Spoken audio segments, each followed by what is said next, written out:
शुक्रवार का दिन।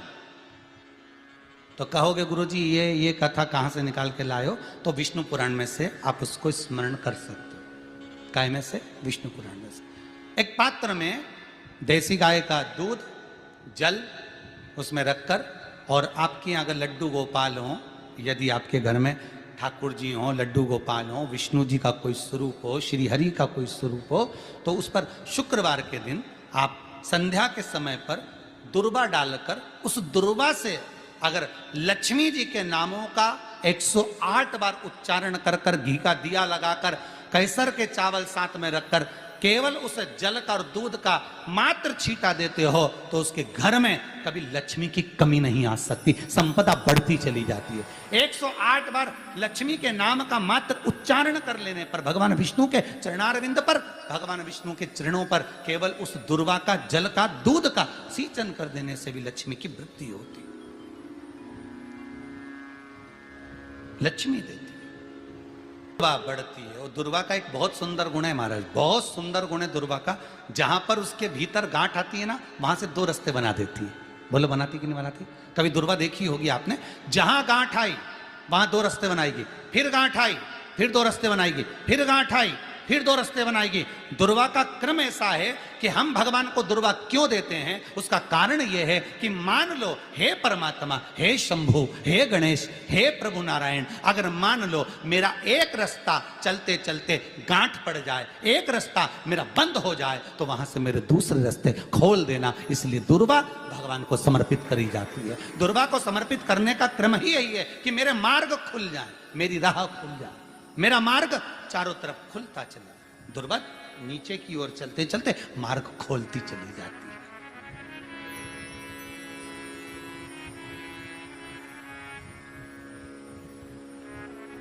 अमृत है ये, इसलिए नष्ट नहीं होती। तोड़ के रख लेना, प्रैक्टिकल करके जरूर देखना, सीवर वाला महाराज कहीं झूठ तो नहीं बोल रही है। तोड़ कर रखो दुर्वा को, बोरी में भर कर रखो। 4 साल, 6 महीने, 8 महीने बाद सूख जाए, बेकार हो जाए, उसके बाद भी उसको खेत में, बगीचे में कहीं ले जाकर पटक देना, 8-15 दिन पानी देना, देखो फिर वापस वही हरी की हरी होना, वही कहीं ना कहीं से स्फुटित होते फिर आगे बढ़ना चालू कर देगी। उसका तत्व है अमृत, वो अमर है, मरती नहीं, फिर चालू हो जाती। शिव कहते हैं यही अमरता है, यही अमरता है कि दुख आया तो मरने की नहीं सोचना है। तकलीफ आई, कष्ट आया, रोग आया, बीमारी आई, थोड़ा सा तकलीफ आ गई, थोड़ी बीमारी आ गई, थोड़ा दुख आ गया, तो ये मत सोचना मैं मरना है। नहीं नहीं नहीं, अभी तो और जीना है। तो किस लिए जीना है? कोई कहेगा इसको कहीं आसक्तियां होंगी, घर की, परिवार की, कुटुंब की, कबीले की, इसलिए जीना चाहती है, इसलिए जीना चाहता नहीं। आसक्ति एक रखना कि मैं जीना इसलिए चाहता हूं, मैं और जीना चाहती हूं, इसलिए चाहती हूं कि अब मैं भगवान का भजन करना चाहती हूं। अभी तक मैंने परिवार, कुटुंब, कबीले, संसार के लिए करा, अब जितनी जिंदगी दी उस मालिक ने, अब मैं उसका भजन करूं। दुर्वा भगवान विष्णु को चढ़े, दुर्वा गणेश जी को चढ़े, दुर्वा शिव जी को चढ़े, दुर्वा ब्रह्मा को चढ़े, दुर्वा इंद्र को चढ़े, दुर्वा पितरों को चढ़े। कितना सुंदर कहा है। जिसके घर में पितृदोष प्रबल होता है, बहुत प्रबल पितृदोष है, तो उसके घर के जहां पानी का मटका रखा था, पितृदोष मालूम है ना? पितृदोष का लक्षण क्या होता है? 1 रुपए कमाओ, 1.25 रुपए खर्च हो, समझ लेना पितृदोष है। रात्रि को सो गए तुम, बड़े नींद आ गई तुमको, बहुत प्रेम से सो गए, सोने के 1.5 घंटे या 2 घंटे बाद तुम्हारी नींद खुल जाए और कम से कम आधे घंटे तक तुमको भूख लग रही हो, समझ लेना पितृदोष है। सोकर उठने के बाद में जैसे ही 1-2 घंटे की नींद हो गई और अचानक नींद खुल गई और तुम्हें भूख लग रही है, भूख लग रही है, प्यास लग रही है बहुत तेज, अभी सोए हो, 1.5 घंटा ही हुआ, 2 घंटा ही हुआ, भूख लगने लगी, बहुत तेज भूख लग रही है, समझ लेना पितृदोष। पितृ भूखे हैं, भोजन की याचना कर रहे हैं, भोजन की याचना। सोने के बाद तत्काल नींद खुले 2 घंटे के बाद, भूख लगे, उसका भी एक समय बताया है महाराज ब्रह्मवर्ता पुराण के अंतर्गत कि रात्रि को सोने के बाद में 1 घंटे की नींद हो जाए और उसके बाद में 2 घंटे के अंदर वापिस नींद खुल जाए और भूख लगने लगे तो समझ लो पितृ भूखे हैं, भोजन मांग रहे, अन्न मांग रहे, पितृ दोष है।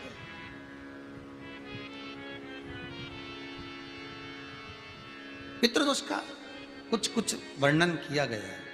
घर में एक पात्र के चक्कर में, एक बेडशीट के चक्कर में, एक सामान के चक्कर में विवाद हो रहा है तो समझ लो पितृदोष है।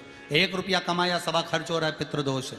घर में एक बीमार, दूसरा फिर बीमार हो गया, तीसरा फिर बीमार हो गया, एक ठीक हुआ, एक बीमार हुआ, पितृदोष है। पितृदोष का भाव, तो उसके लिए करना क्या है? शिव महापुराण की कथा कहती है, सुंदर गणेश जी का चरित्र वर्णन करता है, स्कंद पुराण कहती है, विष्णु पुराण कहती है कि दुर्वा 21 दुर्वा की गांठ बनाकर, 7 गांठ 21 दुर्वा की बनाकर, जो अपने पितरों का मटका, मटका मतलब परिंदा, हंडा, जो भी पानी का भरते हो, उसके नजदीक में मात्र एक कटोरी में चावल रखकर उसमें अगर दुर्वा रख देता है तो मात्र 5 या 7 दिन में पितृदोष समाप्त होना प्रारंभ हो जाता है। उसके घर में लक्ष्मी की वृद्धि होने लगती है, सुख शांति अपने आप आने लगती है, उसका क्लेश समाप्त हो जाता है। दुर्वा में वो गुण है जो पितृ भी उसका भाग अमृत तत्व प्राप्त करना चाहते,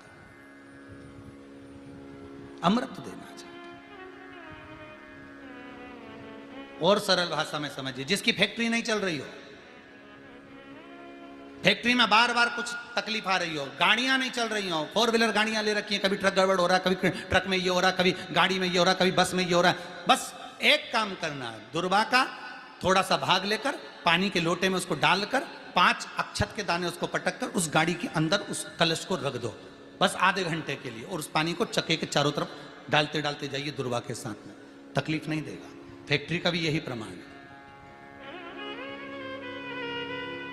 दुर्वा में वो अमृत तत्व छुपा है जिसका सुख आनंद दे जाता है, आनंद। शिव पुराण कह रही है महाराज,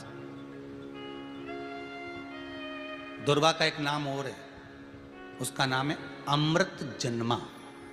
क्या नाम है? अमृत जन्मा, दुर्वा का एक नाम और है। मारवाड़ी लोग इसको ध्रुवी बोलते हैं, ध्रुव बोलते हैं। दुर्वा का वो सुख, शंकर भगवान गौ माता दूध की धार लगाती है, इसलिए दुर्वा का दूध से बड़ा मिलन है, बड़ा आनंद है, बड़ा आनंद, बड़ा सुख है। कोई भी ग्रह अनुकूल नहीं है, सब बेकार चल रहे हो, सब प्रतिकूल चल रहे हो, दूध के पात्र में दुर्वा डाल लो, पीपल के वृक्ष के नीचे चढ़ा कर आओ, राहु केतु शुक्र शनि जो भी गड़बड़ है सब सुधरना चालू हो जाता है। दुर्वा का वो सुख। जिस नदी में स्नान करो, तीर्थ में जाकर उस नदी के पास में कोई बगीचा लगा हो, वहां की दुर्वा को तोड़कर स्नान करते समय नदी में मात्र विसर्जन कर देने पर पितरों को पिंड पहुंच जाता है। मात्र उस दुर्वा का विसर्जन कर देने पर पितरों को पिंड का भाग मिल जाता है। अभी ना तो तुम्हारे पास में आटा है, ना तुम्हारे पास में चावल है, ना तुम्हारे पास में पिंड है, ना कोई तुम्हें संकल्प छुड़ा रहा है, ना कोई तुम्हारे पास में वस्तु है, उसके बाद भी पितरों को भाग मिल रहा है। काय से? केवल एक दुर्वा के तत्व से। स्नान करने से पहले पवित्र नदी में, गंगा यमुना नर्मदा सरयू आदि किसी पवित्र नदी में आप स्नान कर रहे हो, वहां के बगीचे में घूमकर आप जाते तो हो, पैदल ही नहाने जाते हो, तो घाट के आसपास में कोई बगीचा, वहां की दुर्वा तोड़ ली, एक दुर्वा नहाने से पहले अपने पूर्वजों पितरों के नाम से नदी में छोड़ दी। फूल तो छोड़ते ही हो, दिया भी छोड़ते हो, बस एक ही चीज नहीं छोड़ते, वो दुर्वा, और वो ही काम की, वही काम की।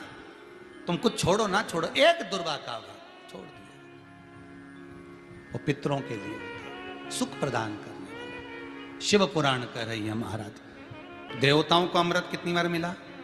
1 बार। दुर्वा को अमृत कितनी बार मिला? जम के बोलिए, 5 बार। कार्य सिद्धि के लिए 5 दुर्वा गणेश जी को चढ़ाई जाती है, आज भी नियम।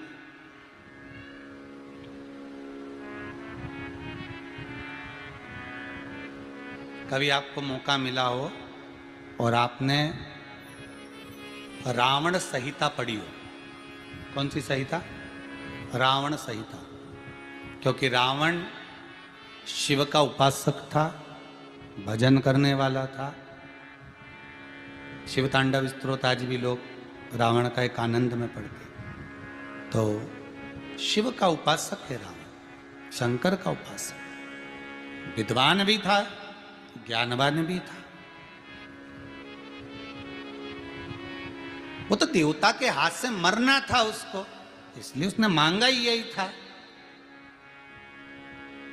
जो मांगा वो मिला। तो रावण संहिता अगर किसी ने पढ़ी हो तो उसको मालूम होगा, रावण संहिता में 4 तरह के तिलक का महत्व बताया। कितने तिलक? 4। उन 4 तिलक में सर्वश्रेष्ठ तिलक रावण बताता है। एक तिलक सर्वश्रेष्ठ है, वो है दुर्वा। जो दुर्वा होती है, उस दुर्वा को जलाकर उसकी भस्म तैयार कर कर उसमें गाय का श्वेत गाय, कौन सी गाय? सफेद। उस गाय के शरीर पर कोई दाग ना, उसके शरीर पर पूर्ण तरह से श्वेत हो, ना लाल उसमें कोई धब्बा हो, ना काला धब्बा हो, ना कोई कलर हो, बस केवल श्वेत। रावण संहिता में 4 तरह के तिलक का प्रमाण दिया। तो एक तिलक रावण संहिता में वर्णन आया, एक तिलक का जो व्याख्यान वर्णन किया गया, उसमें दुर्वा को जलाकर राख कर कर भस्म बनाकर उसमें गाय का घी, देसी गाय का घी मिलाकर और उसका बिंदी, उसका तिलक मस्तक पर लगाकर या नैनों में सुरमा लगाकर जो व्यक्ति जिस किसी से मिले वो उसका हो जाता है। उस दुर्वा में इतना प्रबलता आ जाती है, अमृत तत्व जुड़ा हुआ है दुर्वा के। रावण संहिता में 4 तिलक बताएं, उसमें से सबसे 4 तिलक में अलग अलग, एक बेलपत्री की जड़ का तिलक है, एक आंकड़े की जड़ का तिलक है। रावण संहिता में 4 तिलकों का वर्णन है, उसमें मुख्य है सबसे ज्यादा।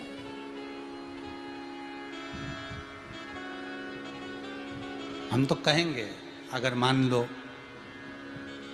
वैसे तो नौकरी करने जाओ, सर्विस करने जाओ तो आंख में काजल लगा कर जा नहीं सकते, नहीं तो लोग ही कह देंगे कहाँ से आया है। मालूम पड़े तुम नौकरी के लिए इंटरव्यू देने जाओ और आंखों में काजल लगा के चले जाओ, तो फिर भी एक प्रयास करना, फिर भी एक प्रयास करना, उस दुर्वा का जो काजल बनाओ, मूछे हो, दाढ़ी हो, कहीं कहीं पर भी उसकी एक बिंदी लगा कर चले जाओ, वो असर करेगी और आपको वो जॉब मिल ही जाएगा, ये पक्का है।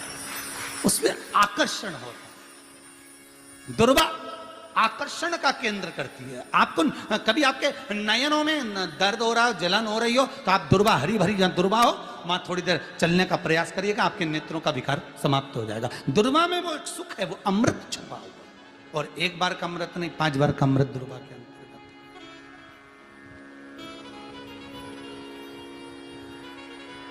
कौन से देवता हैं जिनके ऊपर दुर्वा का जल दूध में मिला हुआ छीटा जाए?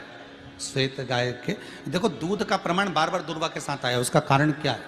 क्या कारण हो सकता है उसका? उसका एक कारण है, समुद्र मंथन के समय पर सबसे पहले कुछ निकला था, तो समुद्र मंथन में सबसे पहले निकली थी गौ माता निकली थी।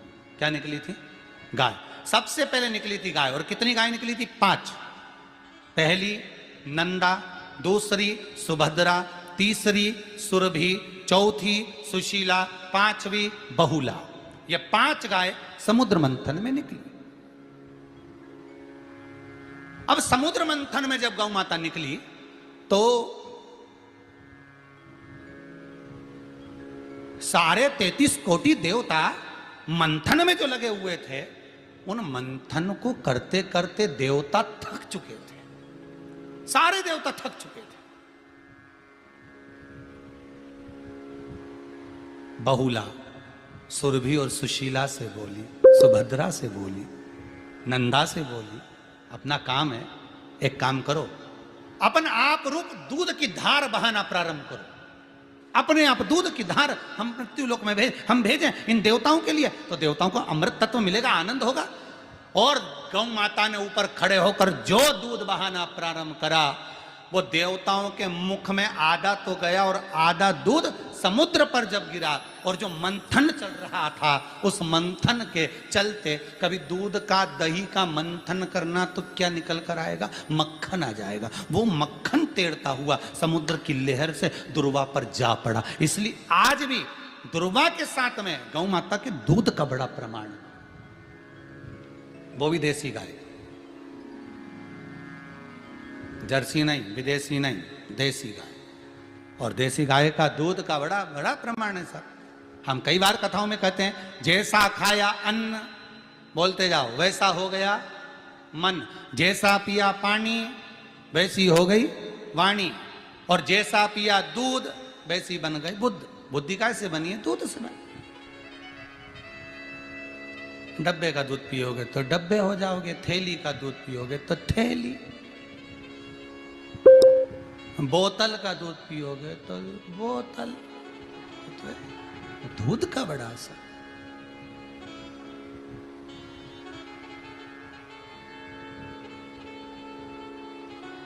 गौ माता के दूध का पान। कहा एक पात्र में जल और दूध ले लीजिए, शुक्रवार का दिन।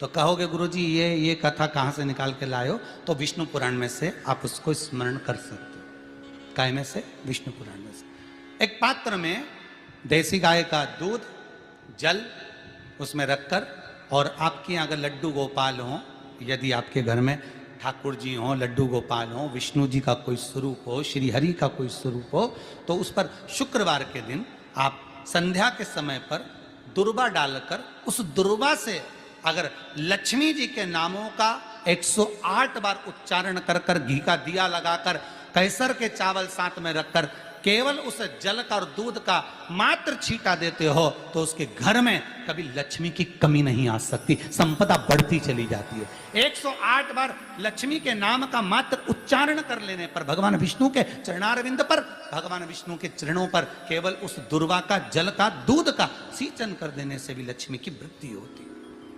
जैसे व्यक्ति का कोई काम नहीं हो रहा, बहुत दिन से लगे, बहुत समय से लगे, ये काम हो ही नहीं रहा, तो शंकर जी का नाम को उल्टा कर कर जपना चालू कर दो, नमः शिवाय ओम। आपको लगे कि आपके घर में शांति बिल्कुल नहीं है, क्लेश बहुत ज्यादा है, बहुत ज्यादा तकलीफ, हमारे घर में कुछ न कुछ जरा सी बात पर विवाद होता ही है, तो प्रयास करिएगा कि आप काली तिल थोड़ी सी, एक काली मिर्ची और 7 लौंग, क्या क्या तिल चीजें हैं, काली तिल, काली मिर्ची, 7 लौंग, केवल ये हथेली में रखकर अपना नाम और गोत्र बोलकर अपने दरवाजे से बाहर निकलकर किसी भी शंकर के मंदिर को समर्पित करिए। शिव पे नहीं चढ़ाने दें तो शंकर की चौखट पर रखें। महाराज घर में कभी क्लेश नहीं होगा, बिल्कुल शांति। और शुक्रवार के दिन माता लक्ष्मी के लिए अग्नि में आहुति दीजिए। महाराज शाम के समय पर सूर्यास्त के पहले शिव महापुराण की कथा कहती है, अग्नि पुराण कहती है, नर्मदा पुराण कहती है, लिंग पुराण कहती है कि बेलपत्री के वृक्ष के नीचे, नीचे वो भी जाने तो यहां तक वर्णन किया शिव महापुराण में तो, कि बेलपत्री का जो फल होता ना, बेल फल जो होता है, कहते हैं अगर किसी व्यक्ति के यहाँ लक्ष्मी की कमी होती है, संपदा की कमी होती है, जिसके यहाँ पैसा नहीं आता, धन नहीं आता, तो बेल का जो फल होता है, बेलपत्री का जो फल होता है, उस फल के गूदे को, बेलपत्री के फल का गुर्दा निकाल लो, सुखा लो, गाय के घी में उसको डुबो लो, और शुक्रवार के दिन माता लक्ष्मी के लिए अग्नि में आहुति दीजिए। महाराज शाम के समय पर सूर्यास्त के पहले ये जो आहुतियां हम बेले के गुर्दे के फल की गाय के घी में डुबोकर माता लक्ष्मी और भगवान विष्णु के नाम से देते हैं महाराज। 2 या 3 शुक्रवार करोगे, लक्ष्मी की कभी कमी नहीं आती, संपदा बढ़ती है। एक प्रयोग और कर देखना, कभी अगर मौका मिले आपको तो प्रयोग कर देखिए। लिंग पुराण के अंदर लिखा हुआ है, शिव पुराण में, लिंग पुराण में और स्कंद पुराण में कहा गया है कि अगर किसी ने बेले के फल का अगर थोड़ा सा भी गुर्दा पाया है, बेले के फल को खाया हो या बेल का रस पिया हो या बेल के फल का जूस पिया हो, अगर वो व्यक्ति का अनायास किसी कारणवश प्राण भी छूट गए हो, तो शिव महापुराण की कथा कहती है कि 27 दिन तक वो बेल के फल का रस उसके नस नस में रहता है, तो उस व्यक्ति को यम नहीं छूते, वो कैलाश पर निवास करता है। मर भी जाता है तो अधोगति में नहीं पड़ता, नरक नहीं भोगता, वो बैकुंठ पद का कामी हो, बैकुंठ का निवासी।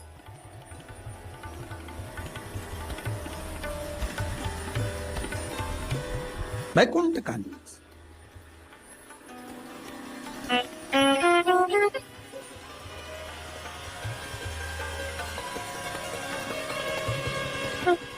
ये जो शिव जी को चढ़ती बेलपत्री हुई, शमी पत्र हुआ, मदार का पुष्प, आंकड़े का जो पुष्प हुआ, ये सब साधारण नहीं है। साथ शंकर का एक एक गुण तत्व ग्रहण करने वाले, शंकर का अनुमोदन करने वाले, शिव को एक एक वस्तु जो चढ़ने वाली साधारण नहीं।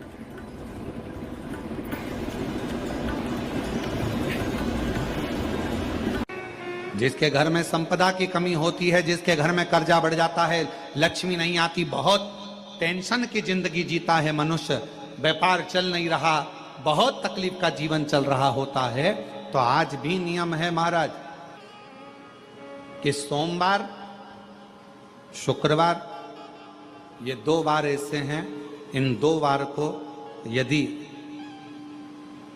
कटोरी में थोड़ा सा शहद रखकर, मधु रखकर यदि लक्ष्मी जी का स्मरण किया जाए और माता लक्ष्मी जी का स्मरण कर कर एक लाल पुष्प उस कटोरी के सम्मुख में माता लक्ष्मी का नाम लेकर रखा जाए और बाद में वही शहद, वही मधु और वही पुष्प सोमवार का दिन और शुक्रवार के दिन लक्ष्मी का पूजन कर कर, स्मरण कर कर, दूसरे दिन शुक्रवार के दिन पूजन करें, शनिवार के दिन उस मधु का, उस पुष्प का विसर्जन करें, सोमवार के दिन पूजन करें लक्ष्मी जी का स्मरण कर कर, और मंगलवार के दिन अगर विसर्जन करें, 5 या 7 सोमवार या शुक्रवार को यदि आप मधु का भोग लक्ष्मी जी को लगाना प्रारंभ कर दें, शिव का नाम स्मरण कर कर, तो उसके घर में कभी संपदा की कमी नहीं होती, लक्ष्मी उस संपदा को बढ़ा। महाराज हम तो आपसे निवेदन पहले भी करे, आज फिर करते।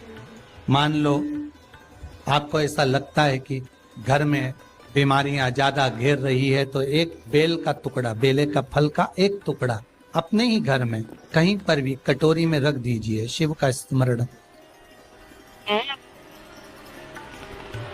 सुख प्रदान करेगा।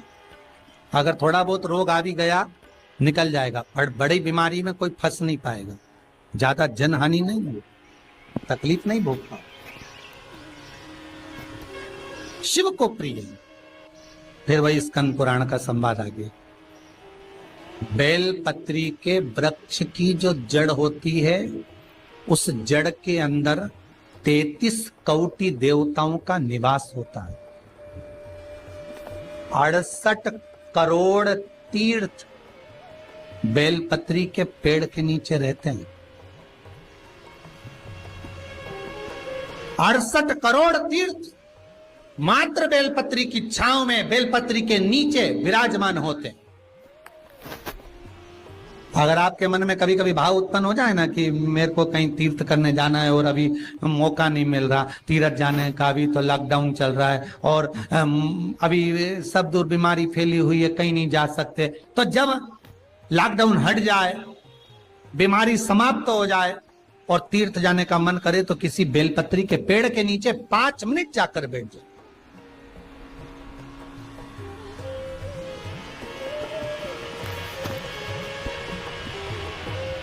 और जप लो, श्री शिवाय नमस्तुभ्यम।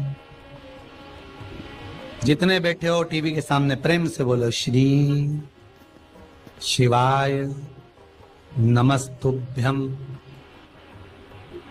जितने टीवी के सामने बैठे एक बार फिर से बोलो, श्री, साथ में बोलो, आगे आगे नहीं, श्री शिवाय नमस्तुभ्यम।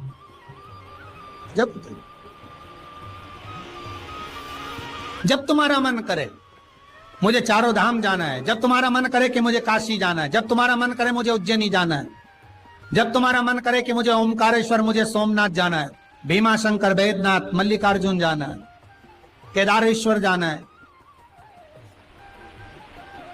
बस नागेश्वर जाना है, थोड़ी देर के लिए बेलपत्री के पेड़ के नीचे जाकर बैठ।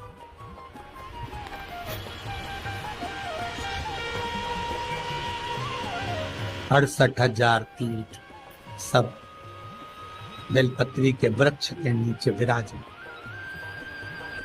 जहां पर देवराज के प्राण छूटे वहां बेलपत्री का पौधा है, बेलपत्री का वृक्ष है। हिंदू धर्म में आज भी रीति है, मरने वाले व्यक्ति, अब तो ये कोरोना महामारी में ना गाड़ी में भरे ने लेकर चले गए और जला दिया, पर पहले जो नियम था शास्त्रार्थ के अनुसार, जब कोई व्यक्ति मरता था उसको कंधे पर लेकर जाते थे, तो ले जाने के बाद में बीच राह में एक स्थान ऐसा आता था जहां पर अर्थी को उतारते थे। विश्राम स्थल पर उस अर्थी को उतारा जाता था, और वो केवल विश्राम स्थल ऐसे नहीं होता था, वहां पर बेलपत्री का पौधा होता था, पेड़ होता था। उस बेलपत्री के वृक्ष की छांव उस मुर्दे पर भी पड़ जाती थी तो उसको यम की कैद नहीं भोगना पड़े, उसको यम की कैद, यम की त्राण नहीं भोगना पड़े।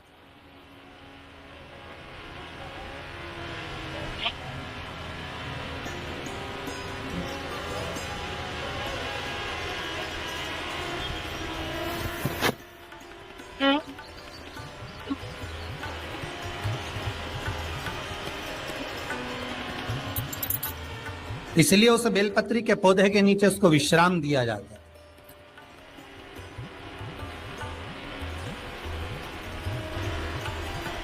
बेलपत्री के पौधे के नीचे उसको विश्रामता दी गई। जब शिव कह रहे हैं, देवराज तेरे प्राण छूटे, मना नहीं है तेरे प्राण छूटे, पर तेरे प्राण जहां छूटे वो बेलपत्री का वृक्ष था।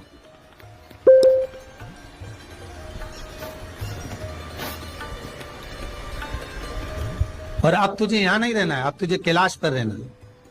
तो कैलाश पर क्यों?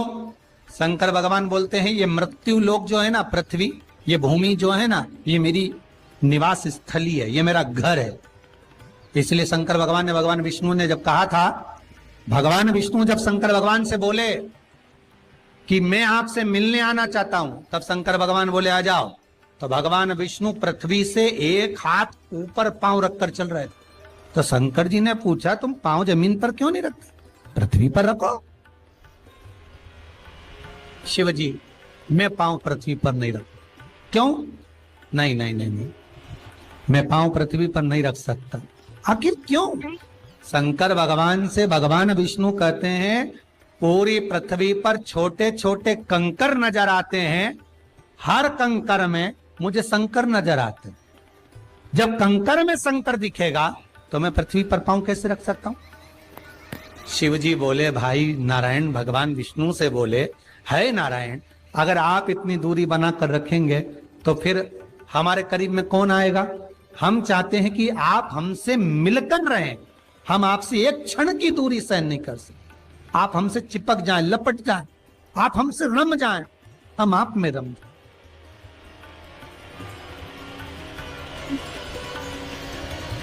कुछ ऐसा कर दो, शंकर जी कह रहे हैं नारायण कुछ ऐसा कर दो कि शंकर नारायण से दूर नहीं रहे, नारायण शंकर से दूर नहीं रहे, ऐसा कुछ कर दिया जाए। तब भगवान शिव ने भगवान विष्णु से कहा एक काम हो सकता है कि आप सांप बन जाओ। भगवान विष्णु ने पूछा मैं सांप बन जाऊं क्यों? शंकर भगवान कहते हैं सांप बन जाओगे तो मैं गले में आपको डालकर रखूंगा, आप मुझसे चिपके रहोगे, मैं आपसे चिपका रहूंगा, आप मुझसे लगे रहेंगे, मैं आपसे लगा रहूंगा, दूरी नहीं रहेगी एक क्षण की भी। और भगवान विष्णु सर्प बन गए, भगवान विष्णु सांप बन गए। सांप बने भगवान शंकर ने, भगवान विष्णु जब सर्प बने और सर्प बनकर भगवान शंकर ने अपने गले में भगवान विष्णु को धारण कर लिया। आज भी शंकर भगवान के गले में जो सांप पड़ा हुआ है वो सांप केवल सर्प नहीं है, वो भगवान विष्णु का ही एक अवतार।